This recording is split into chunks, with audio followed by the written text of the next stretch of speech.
peas kirjutas teema, et miks mina. Isegi kui sind ma ei näe, olin 6 aastat tagasi talvel malet mängimas, järgmise ütlesin, et tule ja mul polnud küsimus. Nüüd neid peast palju ja mida vaja sinna lahendada ei oska. Nende lahendamine nagu mate ja füüsika kontroll töö. Saataga on lihtne teha müügilepingut, aga isaga teed ainult ikka reidilepingut, enda nõuete järgi. Aga kas just isa ei ole esindanud sulle just kutset tulla tema juurde? Jeesus on öelnud Mattise 13:57 ja nad põlastasid teda, aga Jeesus ütles ka neile seda veel, et kuskil ei austata prohvetit vähem kui oma enda kodukohas ja oma majas. Me võime väita näita, et me oskame kõike tervendada hingesi. Ei, see on vale, et tema on ravitseja.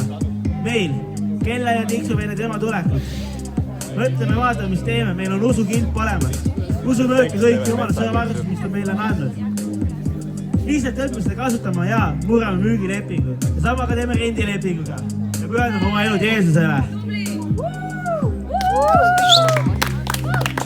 Mina, kui vahel end plaanides nii ära eksin, ise kurssi võtan, arvestades teadest, kuhu kuulun, miks just minu siia ilma lõid, teades, et tihti peale enda vigu näha ma ei oska. Kõiglik korraku sinu palge eest. Pöördunud olen, käis järgi millegi, mille ise olen loonud. Justkui oleks kergem järgneda loodule ja mitte loojale. Kuidas mina kui kadunud pojale tühjaks käin raiskamas? Kui vahel nii nõrga ja tühjana seisan, suutnud astuda vasakule paremale. Ausalt jälle, kui kaugele ma sinust olen saanud. Kui jälle sinu armastus jagada pole saanud. Kuidas ma leiad üles, kui kordunud kohtupäev ka käes? Kas ülesannet olen täitnud või mitte? Seda tüüdub sina. Kas ma olen tühis, sest just mina ei oska öelda midagi. Oma poja Jeesus Kristus minu eest ristimale saatud.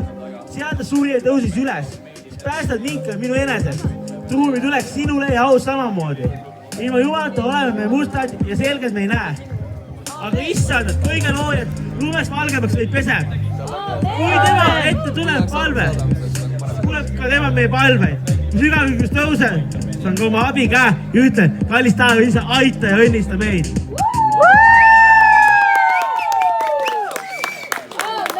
Amen, jaa. Siis kirjutatud vaba selle laagri ametlikuks looks. Ja nüüd ma kutsuks järgmise esineja. Kas nüüd on hästi